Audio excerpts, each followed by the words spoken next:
आप सभी को जय मसीह की। प्रभु यीशु मसीह आप सभी को आशीष दे और बरकत दे। मेरे प्रिय भाई बहनों, अगर आप हमारे यीशु दे दीवाने चैनल पर नए हैं तो आप हमारे चैनल को सब्सक्राइब करें और बेल आइकन को ज़रूर से दबाएं ताकि जो आने वाली वीडियो वो सबसे पहले आपको मिल सके। तो आज मैं आप सभी को यीशु और निकोदेमुस की कहानी का वर्णन सुनाने आई हूँ। मैं आपको हर एक बात जो यीशु मसीह ने निकोदेमुस से कही आपको बाइबल से बताऊंगी। तो आप हमारी वीडियो को पूरा देखिए ताकि आपको हर एक बात, हर एक वचन बहुतायत के साथ आप अपने जीवन में ग्रहण कर सकें। तो आइए हम वीडियो को शुरू करते हैं। आपको इसका वर्णन यूहन्ना की पुस्तक और 3 अध्याय में देखने को मिल जाएगा।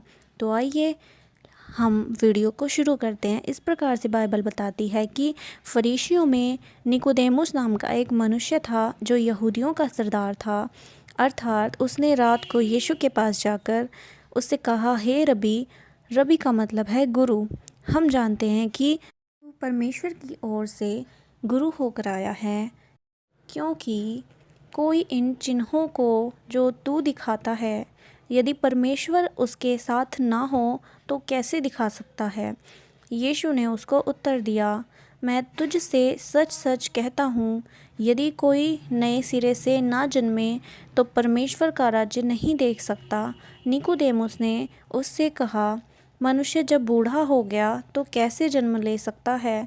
क्या वह अपनी माता के गर्भ में दूसरी बार प्रवेश करके जन्म ले सकता है? यीशु ने उत्तर दिया, मैं तुझसे सच सच कहता हूँ, जब तक कोई मनुष्य जल और आत्मा से ना जन्मे तो वह मनुष्य परमेश्वर के राज्य में प्रवेश नहीं कर सकता। क्योंकि शरीर से जो जन्मा है वह शरीर है और जो आत्मा से जन्मा है वह आत्मा है।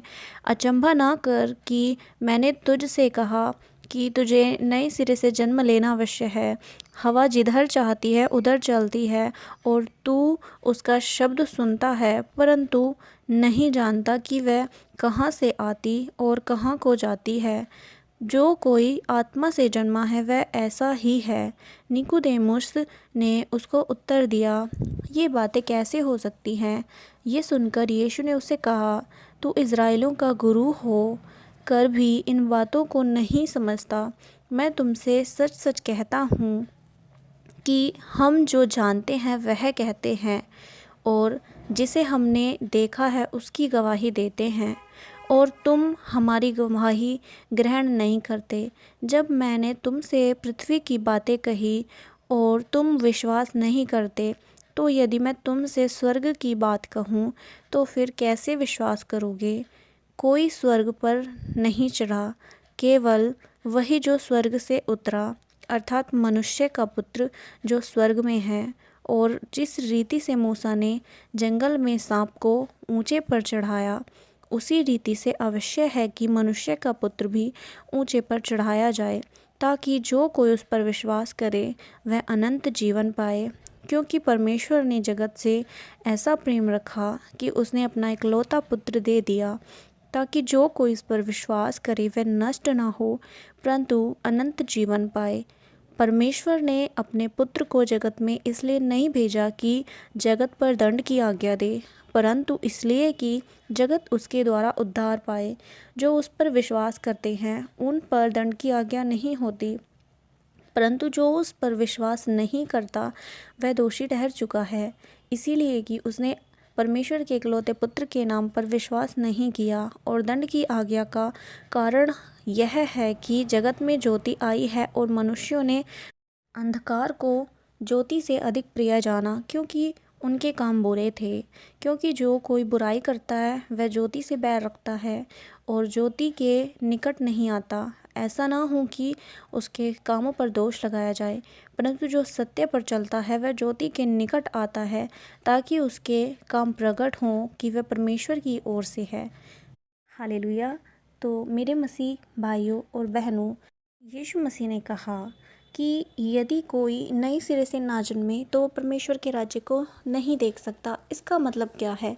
मतलब है कि प्रभु यीशु मसीह ने कहा कि जब तक कोई मनुष्य जल और आत्मा से ना जन्मे वह परमेश्वर के राज्य में प्रवेश नहीं कर सकता। मतलब जो शरीर से जन्मा है वो शरीर है, और जो आत्मा से जन्मा है वो आत्मा है। और यदि हम शरीर से जन्मे हैं तो हमारा मन शारीरिक बातों पर लगेगा, यदि हम आत्मा से जन्मे हैं तो हमारा मन आत्मिक चीज़ों पर लगेगा।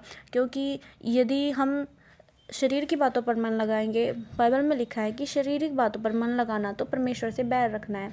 यदि हमें परमेश्वर के वचन पर हमें चलना है तो हमें हर एक प्रकार की संसारिक और शारीरिक बातों को छोड़ना होगा, और वही हमारा नए सिरे से जन्म होगा। क्योंकि पवित्र आत्मा ही है जो हमें नया बनाती है, पवित्र आत्मा ही हमारी सहायता मदद करती है। हम अपने आप से कुछ भी नहीं कर सकते, ना हम अपने आप को बदल सकते हैं।